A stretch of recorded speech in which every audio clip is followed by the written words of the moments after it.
tu fais une petite course avec une classe E.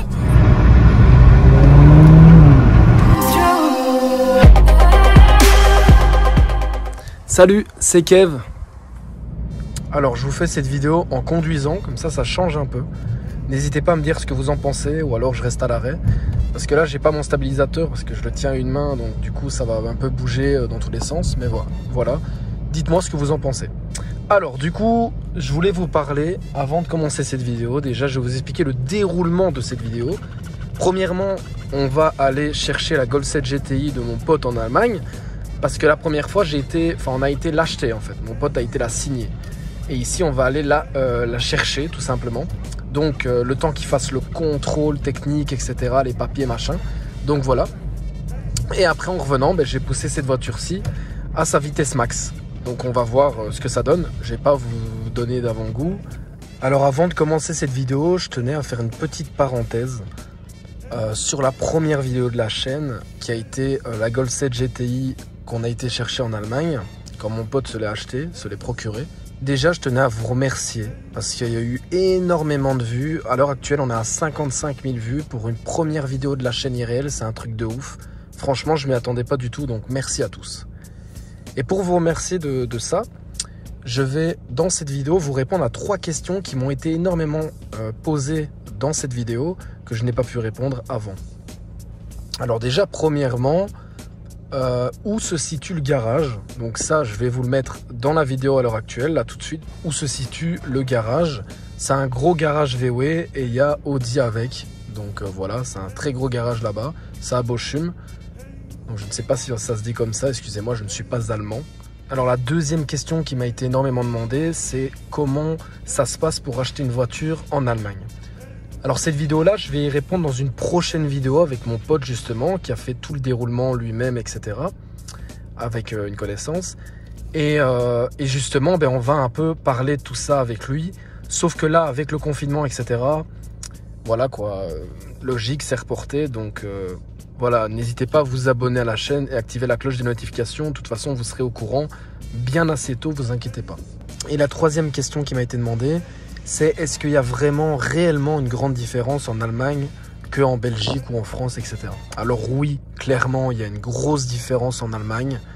Voilà, je ne vais pas vous dire les prix qu'on a acheté la GTI, mais par exemple, une GTI phase 2, comme mon pote avait, etc., on va dire qu'en Belgique, avec le nouveau tableau de bord, etc., digital cockpit, machin, ça c'est 30 000 € ici en Belgique. En France c'est même un peu plus, je pense, parce qu'en Belgique c'est déjà moins cher qu'en France.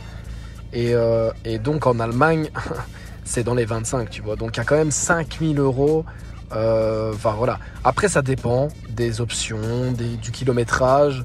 Voilà, ça dépend de votre voiture aussi. Si c'est une allemande, c'est logique que ce sera moins cher. Maintenant si c'est par exemple les Focus RS, il n'y a pas une grande différence, tu vois. Mais voilà, tout dépend de la voiture en fait, tout simplement. C'est comme les conduites à droite, les voitures perdent énormément de valeur parce qu'une conduite à droite, personne n'en veut, tu vois. Enfin, rares sont ceux qui en veulent. Enfin voilà, j'ai répondu à toutes vos questions, j'espère. Les amis, n'hésitez pas à liker cette vidéo. Ça me ferait énormément plaisir et ça ferait mieux référencer cette vidéo, voilà.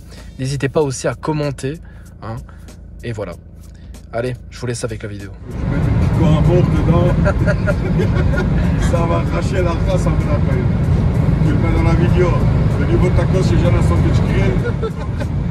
Il va arracher ta gueule. Du coup, ici toutes les petites Golf. Donc GTI. Ah ça c'est pas celle-là, mais tu vois. Ça c'est l'ancienne version.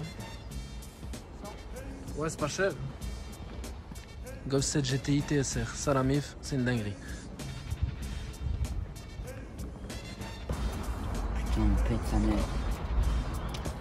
Et voilà la GTI du ref, du frérot, qu'on va prendre aujourd'hui. Donc là ils sont passés au contrôle, etc. Donc tout a été fait. Et là ici on va faire l'immatriculation. Sublime. Voilà, tout est en vrai. Grave.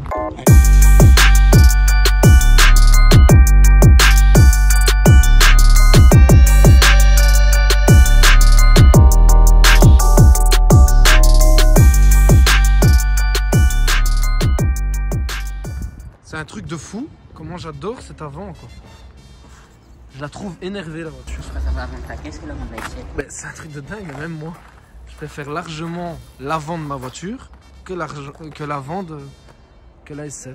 C'est un truc de dingue.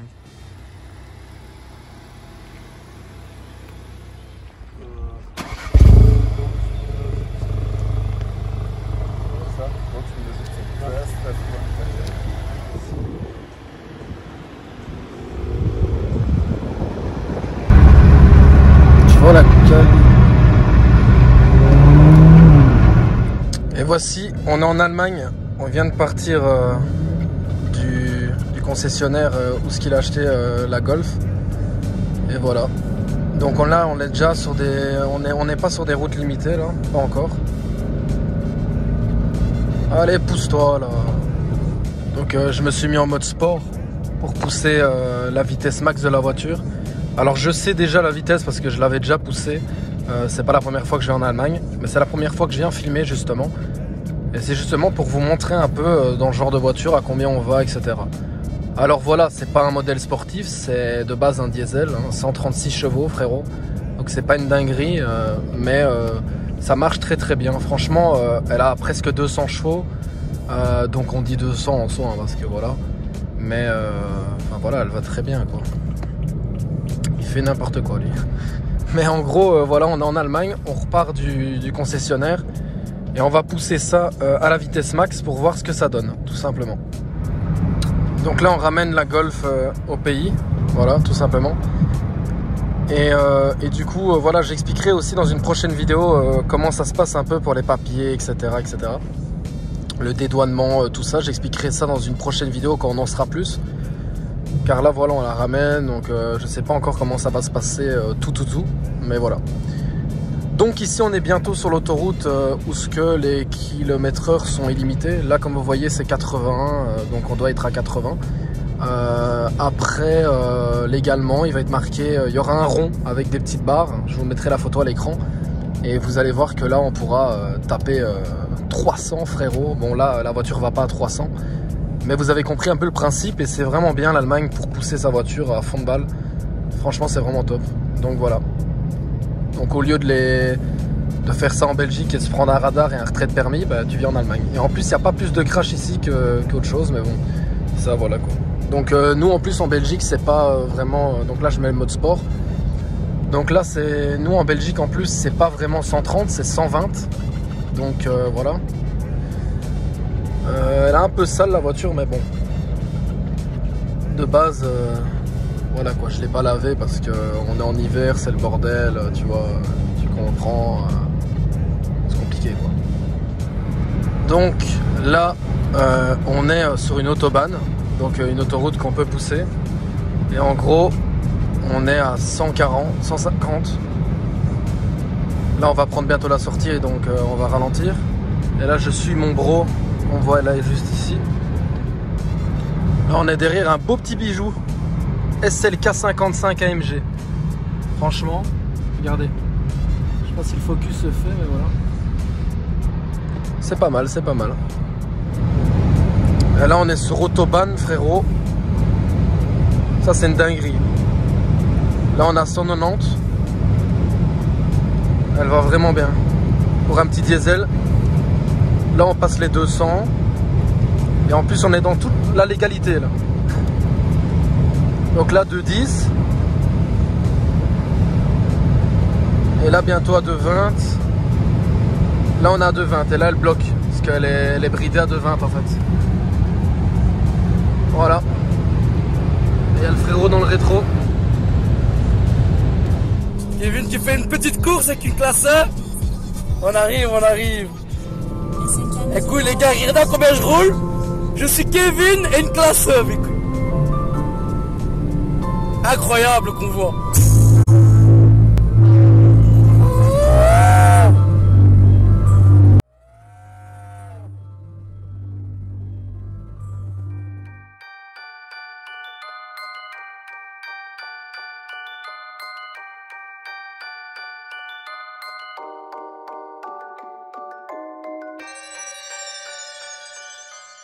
Et je vous vois déjà venir avec vos commentaires. Ceci n'est pas un rouge à lèvres, les amis.